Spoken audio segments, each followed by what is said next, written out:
Tshisekedi has been able to manipulate individual leaders, countries, now regions, and almost bringing a misunderstanding within and among regions, because he was playing SADC against East Africa. So why don't we therefore find a way of just talking about it and not allowing Tshisekedi to dictate the terms of what must happen, because he is even wrong. We know he's wrong.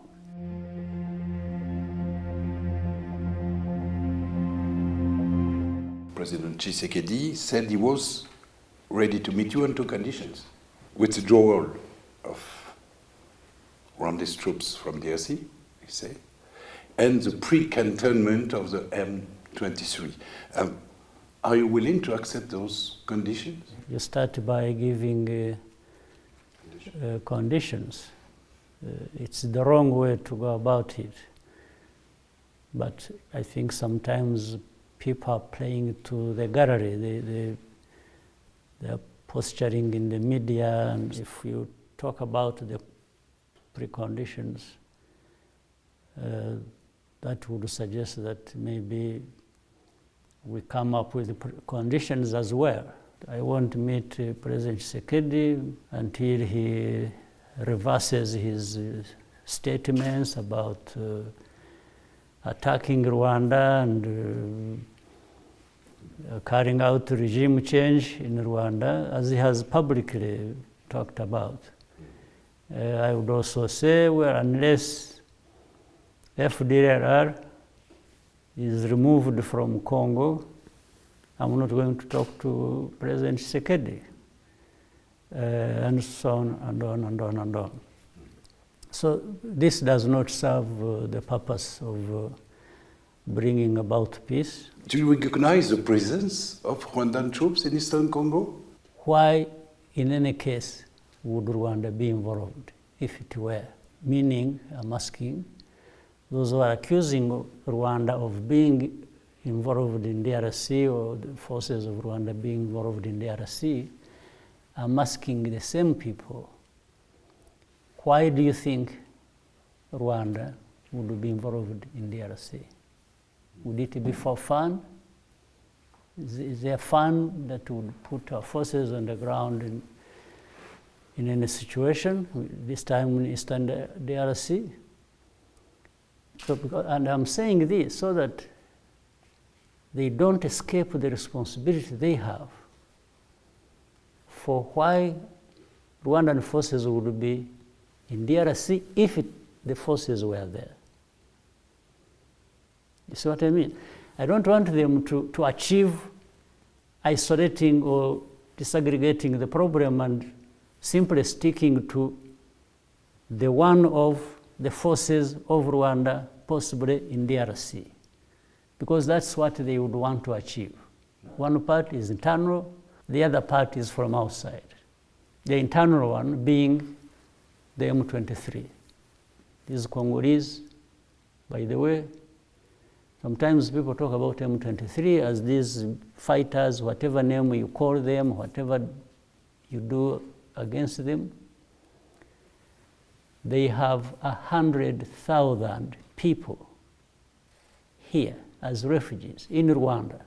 Some of them have been here for the last 23 years.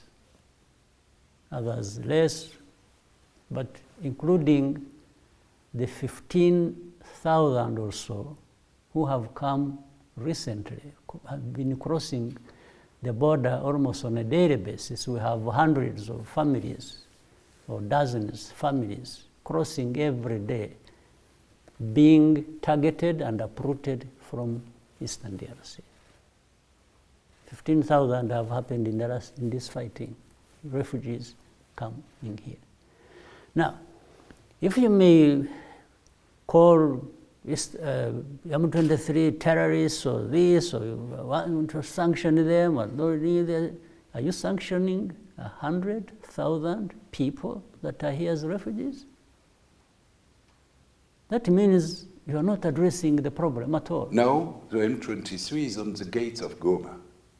Are you calling on him, on this movement, to withdraw again? When you don't look at the root causes and you don't really look at the big picture of where you want to be, and that is about peace. You want peace in the end.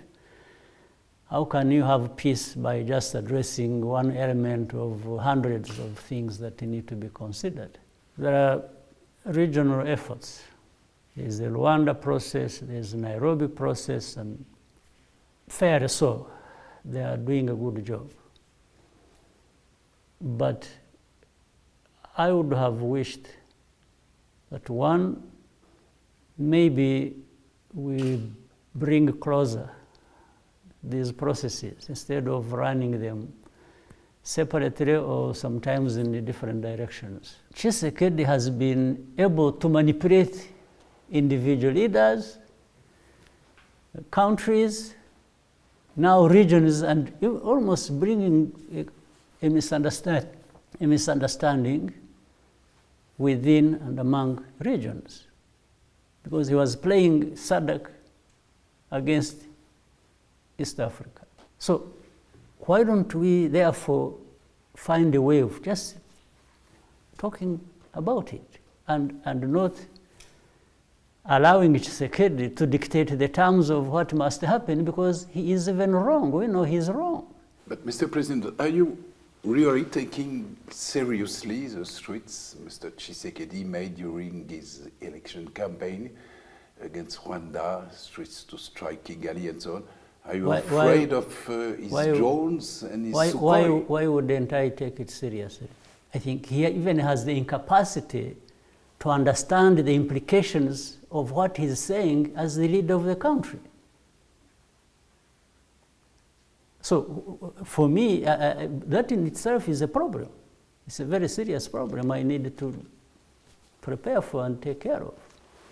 That means one night you can wake up and do something that you never thought normal people would do. Mr. President, you spoke of hate speeches and so on. Do you think that that your government, that your people, the Rwandese people, has a particular duty of solidarity with, the M23, which is a Congolese rebel group, yes, Congolese, made up of Congolese Tutsis, and more generally, duty of solidarity with the community of Congolese Tutsi, which we say is victim of ethnic cleansing and hate speeches. Whether it is in Congo or anywhere else, when there is an oppression, when there is injustice, when something, a government is doing wrong, or any politics anywhere playing out to that extreme and as wrong, why wouldn't anyone, anywhere, why wouldn't they have that feeling? If they have been involved in mining in places they have controlled over the years. It's not Rwanda, but it is these Rwandans that actually we are fighting and that the DRC government has embraced and is using them in their own wars. Another country, another problem, Mr. President, Burundi. How do you explain this deterioration of your relationships? When we detected through intelligence, we learned that Burundi was actually preparing and sending troops to Goma and the north, the eastern Congo, to fight on the side of Eastern African regional force.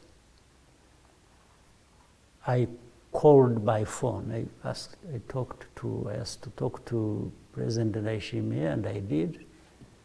And I asked him, I said, President, I have heard that you are sending a force, another force other than that one in the East African Community Regional Force, to fight on behalf of the government of Kinshasa. I said, that is in contradiction with why the East African Regional Force was formed that you are participating in. So you are going to participate in something else. And I told him, I said, this is dangerous, and you understand the implication. You are actually threatening us. with your presence in support of FDLR near our border. I said, he swore to me that that's not true. He said, no. He said, whoever told me must have told me lies. And I said, oh, I'm happy to be wrong. If I'm wrong, well and good. I'm really happy to hear that. But 2 weeks after, they were in Goma. Or even less than 2 weeks. So you can see, he even told me lies. I think of primitivity. We still have primitive politics going on based on ethnic. And this is exactly what brings together Tshisekedi, Ndayishimiye, and FDLR. Do you really think that the current crisis in Eastern Congo can escalate to the point of becoming an existential threat for Rwanda? The hate speech, the preaching of this hate ideology, which leads to genocide, and which is unfolding in Eastern Congo by other groups other than just FDLR, it's no longer an issue of numbers. If it is numbers, they have numbers. Maybe when you talk about few numbers of FDLR, that's one thing. But now there are FDLR plus many others in the environment in Congo, including the leaders. And if a country's president or leadership is actually going to embrace this hate ideology, you think that's a small thing? How does a combination of these factors not appear like existential to us?